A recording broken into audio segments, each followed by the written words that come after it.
Hey, what's up everyone? Morey Croson here, and today we're going to be going over perfecting the drive phase. We're going to start the video right now. This is the newest edition of the Perform Side. Reach your individual goals. You don't want to just talk about straight line speed. We also want to talk about your ability to be quick. We break down your video. Let's make you into the quarterback I know you can become. All right, so this is something that I think is really important to be able to understand. It's something that I think is really researched within within the sprinting community at large. There's a lot of people that are interested in being able to find out more about the drive phase and, again, just trying to perfect the drive phase and understanding, what that actually entails, what's the way to be able to most effectively do that. And we have Marcell Jacobs here. I think that, there's things that he might not be the best at when it comes to, top end speed. I talk a lot about really Noah Lyles and what he's able to do. But when it comes to the drive phase and just being an overall technical runner, I really respect Marcell Jacobs a lot because you could tell he's somebody that really works a lot on his mechanics to be able to actually achieve what he's able to set out to when it comes to sprinting, and came from being a long jumper to actually becoming a sprinter. And so a lot of the technical things that he does, I think, are really good. And so we want to be able to go into, again, perfecting the drive phase, a little bit more information about what that actually entails. So, what's important about, I think, the trajectory when it comes to the, drive phase in comparison to top end speed is we really want to be able to put a concentration on driving up with the knee, right? And just to be able to correctly identify what the drive phase is, I really say that that's going to be after 3 steps, right? So those first 3 steps are more of the start phase. Typically, a lot of times I say the first 3 to 5 steps. For the sake of the video here, we're going to just say the first 3, because a lot of times you have like a certain rhythm within those first 3 steps, right? And then after that, now we get into like a different phase of the sprint in general. Typically that 4th step ends up being quicker in terms of how much time you spend on and off the ground. It also is like the first kind of long step that you have. And when we look at a lot of the fundamentals that we see within that 4th step, a lot of that transfers over, throughout the next, 7 to, maybe 15 steps when it comes to,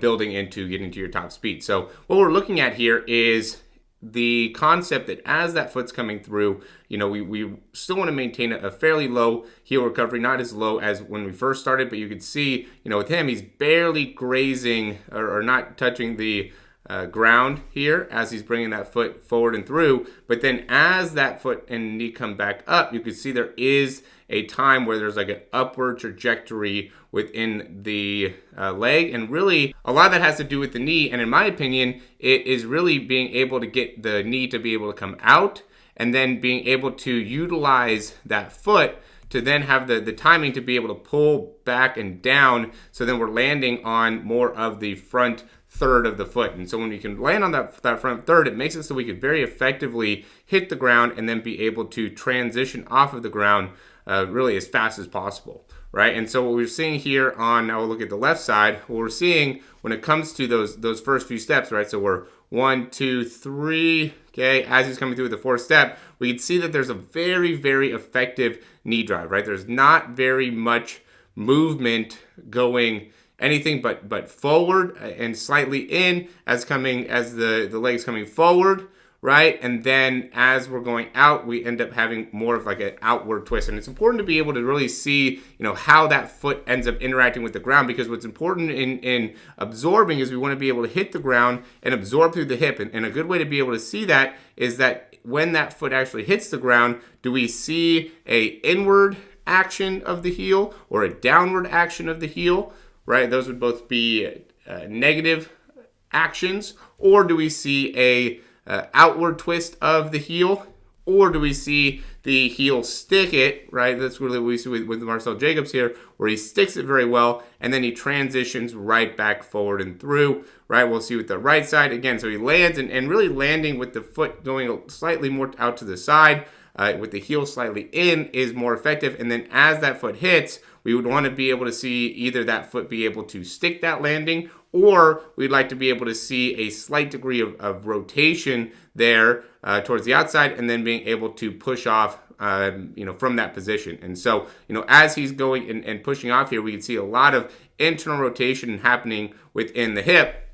And that allows for full utilization of the hip extensors, full utilization of the glutes, which is really something that is super important to be able to achieve when it comes to the drive phase. Then as that foot's coming through here, what ends up being a key differentiator between the drive phase and the top end speed, and also the start phase, is going to be the spine position, right? So when we're first starting off, the spine's going to be really, really low, and the chest is going to be facing basically straight down. Okay, as we start to get into drive phase, we're starting to get that chest to be able to come up. When we start to be able to see that chest come up, there's also a direct response to direct correlation to getting higher heel position, right? So it's almost like what comes first, the chicken or the egg. It's hard to say which one needs to come first here in terms of the spine. Is it supposed to be heel coming up higher, back behind in those backside mechanics, or do we want to be able to start to rise up within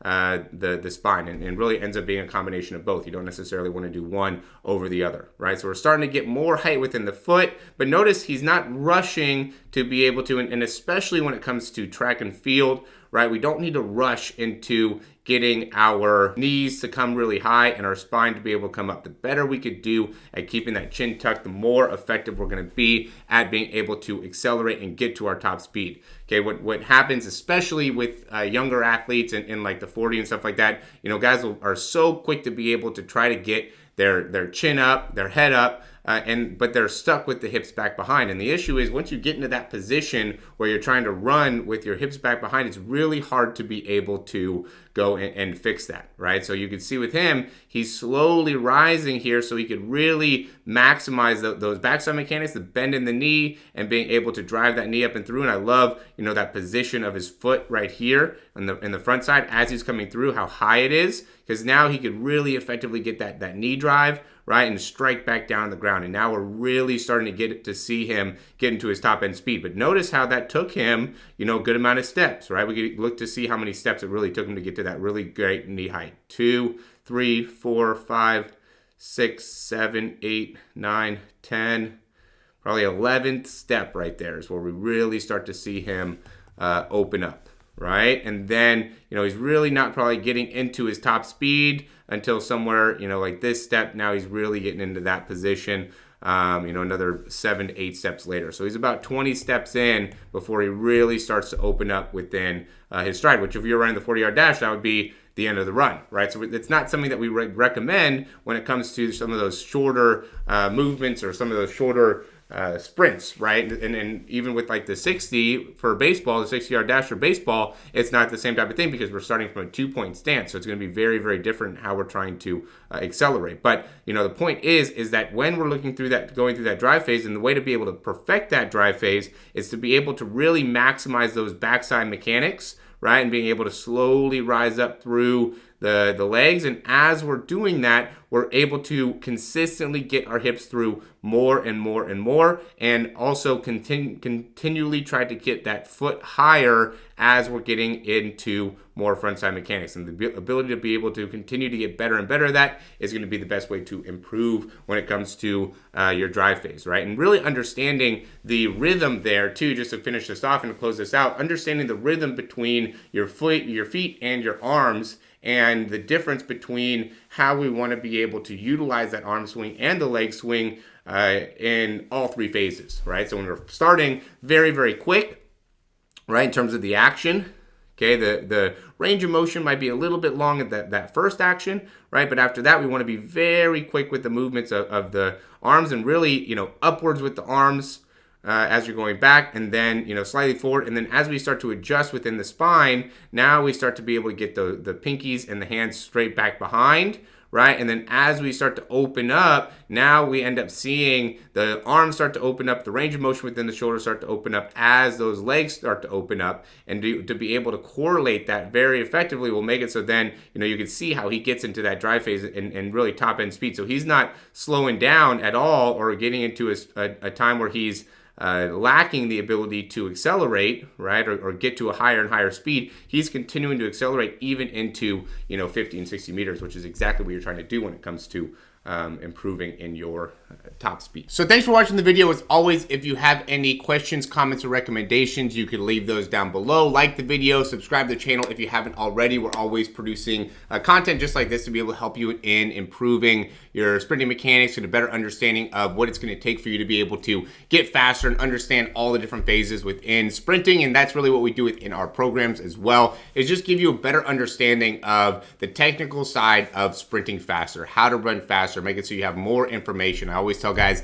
that knowledge is power, right? And the knowledge that you're currently utilizing is getting you to have the results that you currently have. So once you start to upgrade that knowledge, if you start to upgrade that information, you're going to be able to improve the results. I know for me personally and a lot of the athletes that I work with, that once they start to get a understanding of just the fundamentals. I'm not talking about being able to understand all the intricate parts of sprinting, but the fundamentals of the foot contact and the timing and the rhythm and the arm position and what ends up being the main difference between what they're currently doing and what's going to give them the best results. It really makes a big difference in being able to improve, because really it's about the practice, right? So now once you start to understand foot position, hand, whatever the case may be, posture, now you can start implementing that in practice, games, whatever situation that you're in, and over a period of time, you're gonna get the most amount of results that way. So yeah, check out the description, find out a little bit more about what we do within our programs, how we can help you out long-term. Again, like the video, subscribe, and we will